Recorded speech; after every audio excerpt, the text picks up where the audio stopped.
We are coming to you live from Istanbul the night after Villa became European champions once again.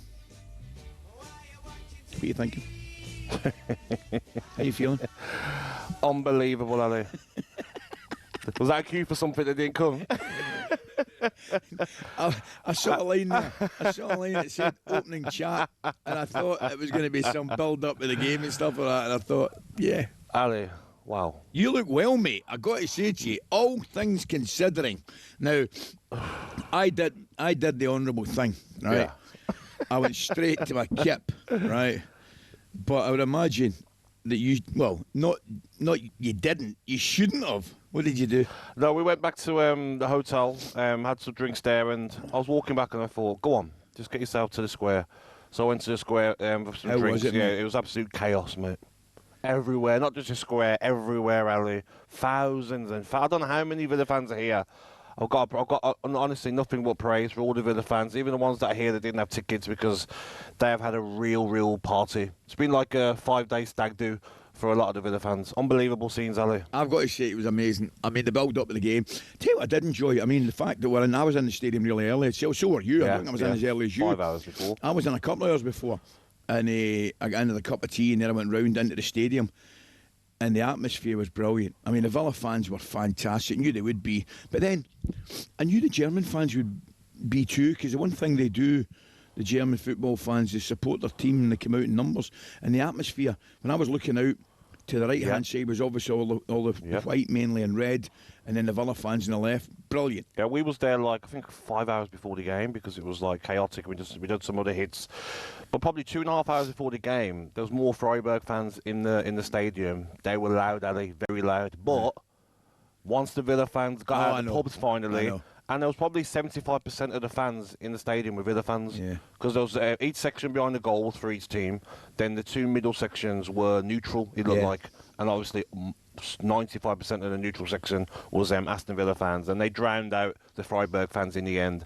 I just felt like the pressure on Aston Villa to get this result as well. You could feel that from the fans. You could feel a bit of tension, Ali, before the goal. You know, a bit like, okay, not many chances. Freiburg against some set pieces. And I just felt once that Tielemans goal went in, that was like the players then. They went and played their game. The fans were relaxed. And in the end, it ended up quite comfortable. Oh, it was a fantastic result. It was. Do you know what I thought, Gab? My assessment of the game. First 30 minutes, there was nothing in it. What I felt was both teams, particularly Freiburg, dropped back into a shape that was difficult to break down. What I did, I loved it. I loved Villa's tactic of going long. Yes. I really enjoyed it. And you don't see it very often nowadays. And it was perfect because the Villa boys were midfield and Buendia and McGinn were kind of going short a little bit.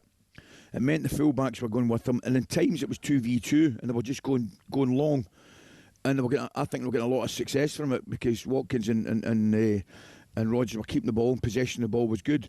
But in general play, I think they both had a wee chance in the first 30 minutes, and then I thought the difference between the two teams when you've got people in your team that can do something different. Yes.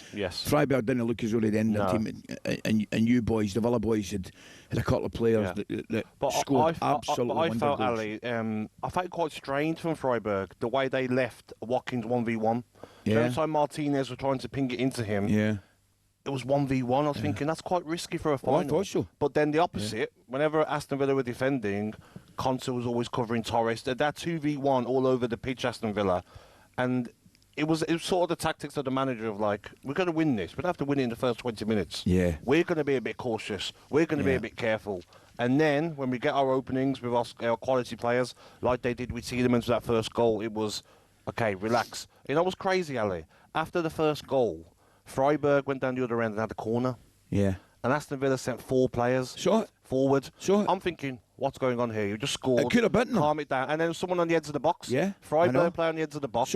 Shouted it. Called it. Yeah, luckily Villa won the ball back, counter-attacked. And could have scored again. Could have scored again, but that just shows the bravery from the manager. Yeah. We're 1-0 up. We're not going to just sit back and hold on. Yeah. So I thought they were poor in forward areas. Yes. They never threatened in behind at all. Everything was in front of the Villa back four. The boy Matanovic was just, he put himself about, to be fair to him, but he was never going to run in behind or threaten you.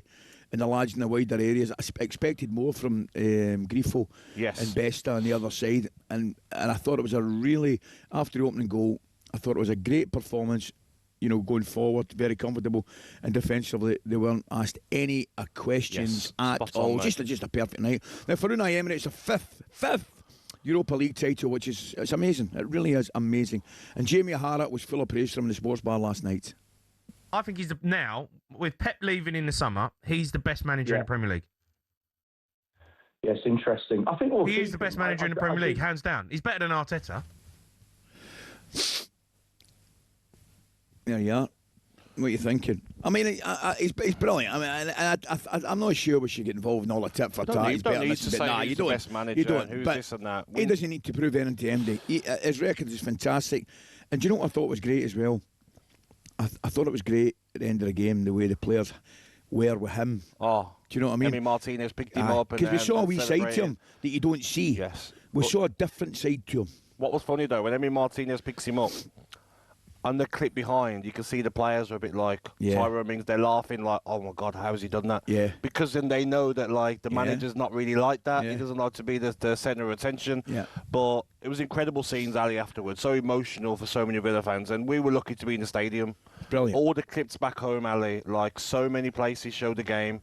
Thousands of fans on the streets still now celebrating across the world. How many fans I spoke to last night that have come from Australia? See, They've got 4 flights to get here. Same. Some fans have not had a hotel room overnight. They've got the early flight this morning, so they just stayed up. Some fans have got to get them back through Germany, through different parts of Europe to get home. But what that win means for every Aston Villa fan in the world, Ali, it's just unbelievable. I can't describe in words, and I hope we get some good callers on today. And they'll have their stories of what this means. I'm to sure them. we will, Matt, because this morning, without doubt, the floor is yours for the Villa fans in particular. Any fans, give us a call. Join Gabby in the celebrations. You know the number by now. It's 03717 22 3344. Has it sunk in yet? I'll bet there's one or two sore heads on the way to work. Give us a call. We're the champions, of course, rang out at Besiktas Park as Aston Villa get their hands on that Europa League trophy. I wonder if you've learnt the words by now, Gab. Here's your mate, I know. Well, listen, we're going to bring you back down here for a crashing bang, my friend. Here's your rendition of that classic last night in the stadium.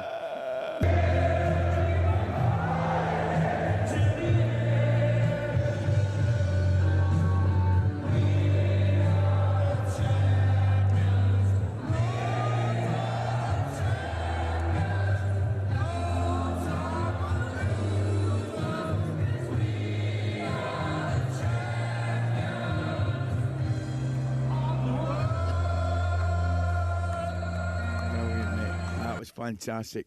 Good on you. I was just hilarious, mate. I met all the Villa fans before the game, man, and they were brilliant, Gabby. Brilliant. Older gentlemen, young boys. Ali, there's been no incidents. By the way, I thought they were fantastic. Istanbul mate. Have opened their city for Villa fans. The cats are everywhere. Everyone's they love a cat, don't they? By the way, do you know there's a cat in the stadium? Oh, mate, there was a cat on my seat in the stadium. They're everywhere, mate. They've got to do what they want in Istanbul. I was getting into my commentary. There's a cat there eyeballing me. As if, what are you doing? I thought. This is my seat. Incredible, mate. Absolutely brilliant. Now, we're going to head to the phone line. Somebody that's dialed 03717 22 3344 is Kieran. And Kieran's a Villa fan. Kieran, how are you? You sound well, Kieran. mate. Good morning, lads. How are we? Morning, mate. You all right? Kieran, we're in top form. How are you? What did you think? Gabby, champions of Europe again. Come on. Again, mate. Again. Yes, come on. Unai Emery, man. What a guy. What did you think of the game, pal? Oh, mate. What do you think of the game, pal? The game, mate, it was unbelievable. The goals on how, that's how to win a trophy with them goals. That was unreal. I think as well, there was loads of pressure, wasn't there, on Aston Villa? We knew for a fact if Aston Villa failed to win last night, the mockery that the football club would have got, and the players turned up, didn't they? Yeah, 100%, mate, 100%, and, like I said, Unai Emery, what a manager. That's how to win trophies. Are you going to the is it the open top bus celebration parade, today? You going to the parade today, Kieran? Oh, mate, I'll try my best to get there, yeah. And joining us back in the studio in London at talkSPORT Towers is Katie Shanahan. Katie, good morning. How are you? Good morning, Katie. Good morning, both. Gabby, I'm very impressed. I was worried you were going to be a no-show after all of us celebrating last night. You're in great form. Well done, you. I'm always a professional. You know me, Katie. I learn off the likes of Alan and Ally. So I go in their footsteps and always turn up for work, Katie. I thought we were going to have a Cheltenham Alan Brazil moment, but Gabby, you've done well. What do you think, Katie? Do you watch it? They were very comfortable, Katie, weren't they? Yeah, they made it look easy, didn't they? And also, I want to ask, Prince William, Ali, did you manage to catch up with your good friend? Do you know something? I can't lie to you, Katie. I had 15 minutes in the tunnel after the game, right? Hanging on, waiting to see if he came down. But I'm saying unfortunately. He was enjoying the celebrations so much. He was up in the stand and he hit me with a heat-seeking custard pie. So, effectively, I came back to the hotel and my tail between my legs, went straight to my bed. No, but you could see him. He was absolutely in his element. It was brilliant to see, Katie. Just a proper football fan. You know, I remember seeing him, you know, with his boy, and it was like any dad and son at the game in PSG when I first interviewed him, and he was fantastic. So unfortunately, I didn't get a chance to see him last night, but I don't have any doubt we'll catch up in the future because he was in and around the Villa camp last night, celebrating with the boys, which was brilliant. Yeah, he's so into Aston Villa, and that is what's across all of the back pages this morning. Miracle of Istanbul on the back page of The Sun. You got Princes of Europe on the back page of The Times. Out of this world is what the Daily Mail have gone with, and crowning glory. So you see there is a bit of a theme with royalty and Aston Villa